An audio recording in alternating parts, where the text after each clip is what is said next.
ହିନ୍ଦୁ ଧର୍ମରେ ମହିଳାମାନଙ୍କୁ ସମ୍ମାନ ଦିଆଯାଏ ନାହିଁ, ଏ ଭ୍ରାନ୍ତ ଧାରଣା ବହୁ ଜଣଙ୍କ ମନରେ ଥିବ। ଆଉ ଏଇ ସର୍ଟ ମାଧ୍ୟମରେ ମୁଁ ସେ ସମସ୍ତ ଭ୍ରାନ୍ତ ଧାରଣାକୁ ଦୂର କରିବି। ତ ସର୍ଟଟିକୁ ପୁରା ଲାଷ୍ଟ ଯାକେ ଦେଖିବି। ଆପଣମାନେ ସବୁବେଳେ ସ୍ୱୟଂବର କଥା ଶୁଣିଥିବେ, କିନ୍ତୁ କେବେ କଣ ଆପଣ ସ୍ୱୟଂ ବଧୂ ଶୁଣିଛନ୍ତି? ନା, କେବେ ବି ଶୁଣି ନଥିବେ। କାହିଁକି ଏମିତି କରାଯାଏ? କାରଣ ଆମର ସନାତନ ଧର୍ମରେ ମହିଳାମାନଙ୍କୁ ଶକ୍ତି ବୋଲି ସମସ୍ତେ ମାନିଥାନ୍ତି। ଆଉ ସମାନତା ତ ଦୂରର କଥା, ଏଠି ମହିଳାମାନଙ୍କୁ ପୁରୁଷଙ୍କଠୁ ବି ଆଗରେ ରଖାଯାଏ। ଆପଣମାନେ ଦେଖିଥିବେ ପୂର୍ବ କାଳରେ ପୁରୁଷ ମାନଙ୍କର ନାମ ମହିଳା ମାନଙ୍କ ନାମ ଅନୁସାରେ ହଉଥିଲା। ଯେମିତିକି ବିବାହ ପୂର୍ବରୁ ପୁରୁଷର ନାମ ତାଙ୍କ ମାଙ୍କ ନାମ ଅନୁସାରେ ରଖାଯାଉଥିଲା।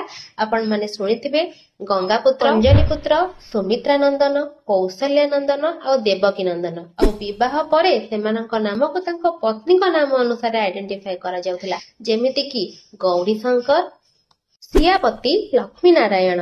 ଏମିତି ଆମ ସନାତନ ଧର୍ମରେ ସବୁବେଳେ ପୁରୁଷ ମାନଙ୍କର ଆଇଡେଣ୍ଟିଟି ତାଙ୍କ ପତ୍ନୀଙ୍କ ନାମ ଠାରୁ ହିଁ ମିଳିଥାଏ। ଆଉ ତିନି ଦେବ ବି ନିଜର ଶକ୍ତି ନିଜ ପତ୍ନୀଙ୍କ ଠାରୁ ପାଇଥାନ୍ତି।